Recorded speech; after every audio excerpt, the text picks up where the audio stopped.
Banger after banger.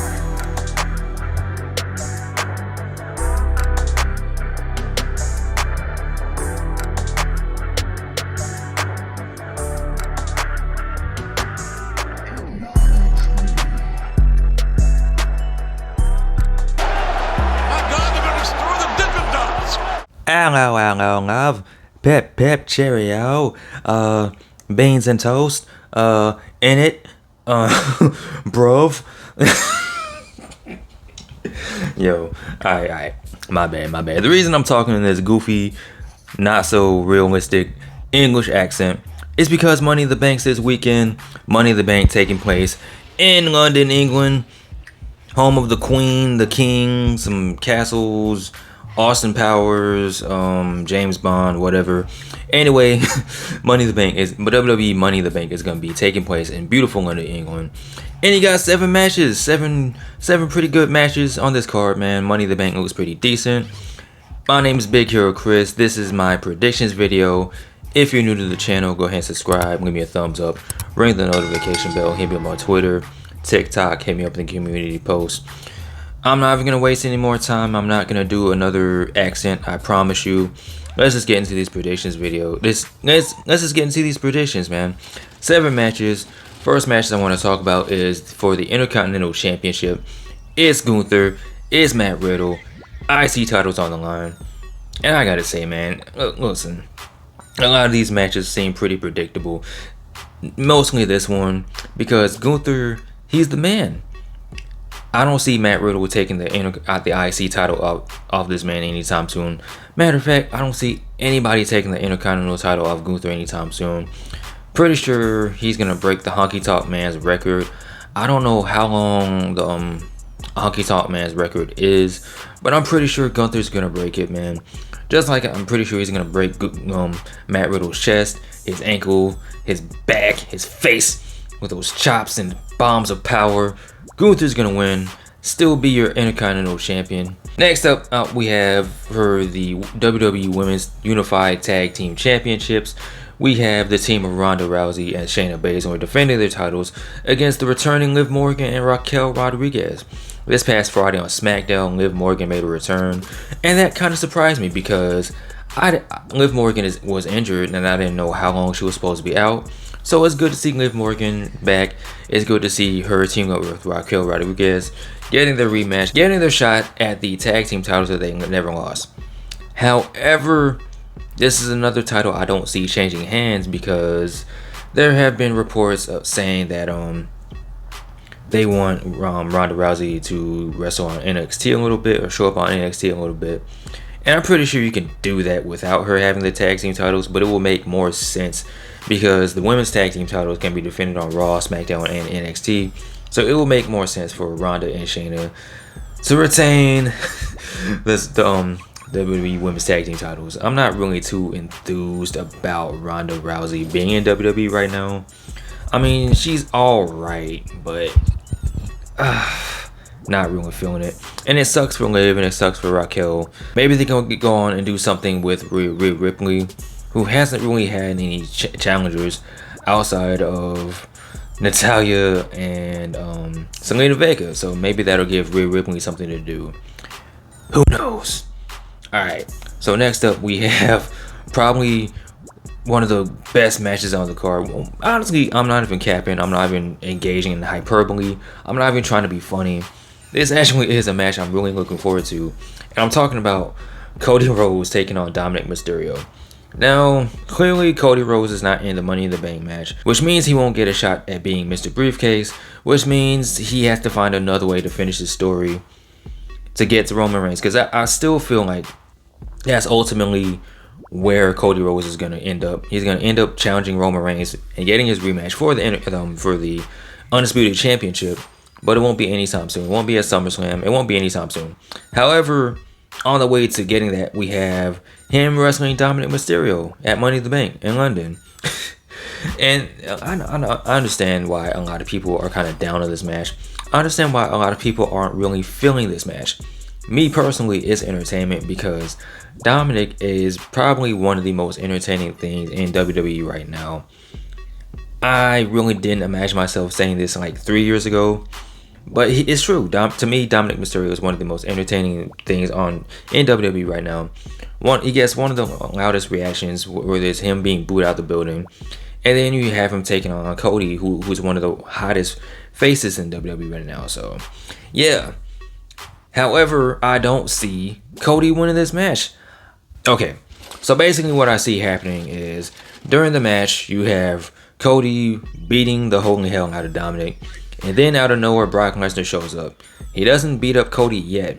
He distracts him, and then Dominik beats Cody with the most devastating move in all of the sports entertainment, the surprise roll-up, getting the 1, 2, 3.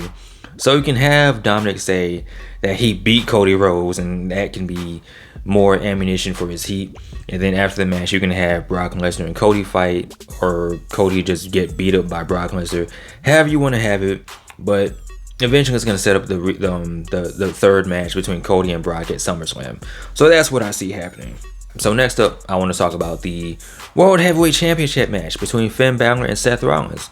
Now, these two have wrestled before, and they have history. And right now, WWE's been doing a really good job of building on the history, building on the fact that Finn Balor is still bitter about the fact that Seth Rollins injured him, cost him pretty much being the undisputed champion, the first ever undisputed champion. And to be fair, Finn really hasn't gotten back to that level since he had to relinquish the undisputed championship.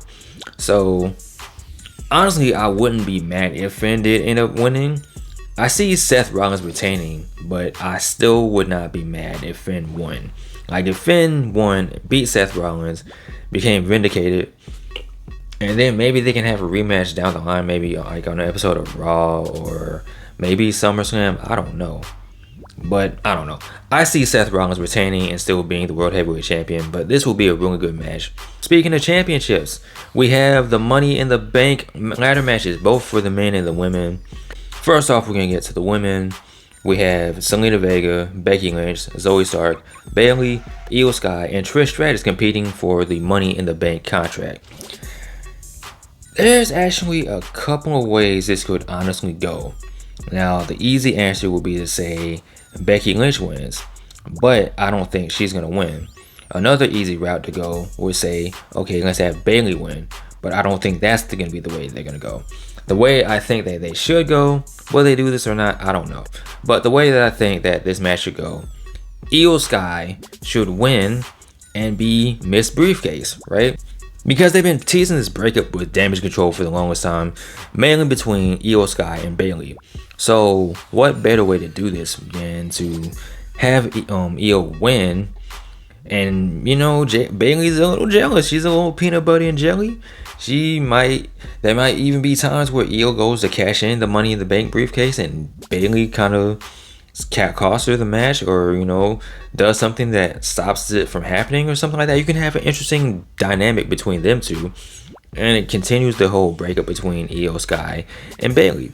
But my pick for this match, Io Sky, is gonna be Miss Money in the Bank. For the men, we have Ricochet, Shinsuke Nakamura, L.A. Knight, yeah, Santos Escobar, Butch, my dog Butch, Damian Priest, and Logan Paul competing for the men's Money in the Bank briefcase. Now, I didn't get a chance to really talk about Logan Paul inserting himself into the match because he just called some executives and said, hey, can I be in the Money in the Bank match? And they said, yeah, sure, whatever. And that's how we got in. No qualifying matches, no match to win, nothing. He just made a phone call. Bing bong, he's in. And now, it sounds like I'm complaining about this, but because, you know, I am who I am and I move the way I move, I honestly would not mind seeing Logan Paul win the Money in the Bank briefcase. That's right. You heard me correctly. Logan Paul is my pick to win the Money in the Bank briefcase. Not just because I want to see Twitter just go up in flames. Not just because I want to see the Discord and the internet wrestling community.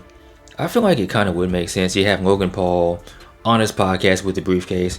You have him out here talking to different media different forms of media with the Money in the Bank briefcase, saying, man, you never know, man, I might cash in whenever. You know, that's just building up. And who he cashes in on, I don't know, because I don't see him cashing in on Roman Reigns.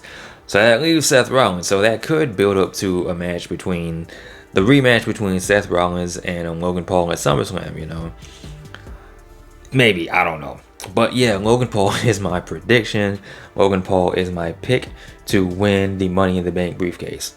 And now it's time for what I'm perceiving to be the main event, because it's Roman Reigns, it's the Bloodline, it's Cinema, it's Civil War, it's the Bloodline Civil War. You have the team of Roman Reigns and Solo Sikoa taking on the Usos. Nothing really on the line. It's just family, you know. Sometimes family butt heads. They disagree. And deep down, the Usos still love Roman. They just don't like the fact that he's becoming a dick. And the fact is, he's been kind of, you know, tossing the Usos around for 3 years. And the fact that it took the Usos this long to say, you know what, man, Roman might not be that good of a guy. You know what I'm saying? But as far as who wins the match, who wins the Civil War, I'm picking the Usos. I'm picking the Usos to win. The thing is, I could say that Jay pins Roman Reigns, but I feel like the person that pins Roman Reigns has to be the person that beats him for the Undisputed Championship. So I'm saving that pin for whoever is the one that beats Roman Reigns. Solo Sikoa ends up eating the pin, and then maybe have Roman looking at Solo's a little sideways, and I'm like, yo, man, we had this match won. And then maybe he starts pushing Solo around a little bit, and then Solo ends up betraying Roman Reigns. Now he's by himself. You know, this really could go either way. You already know how these Bloodline matches go. A lot of talking, a lot of cinema, a lot of throwing ones to the sky. But I'm picking the Usos to beat their family to win the Civil War. The Bloodline Civil War. Pure cinema. My gosh, the cinema. But those are my predictions. That's what I think is happening at WWE Money in the Bank this weekend. But I would absolutely love to hear you guys' thoughts in the comment section below. Make sure you like, make sure you comment, make sure you subscribe, man. Hit me up on Twitter, social media, all those cool things. You guys take care. Be easy. I'm out. Peace.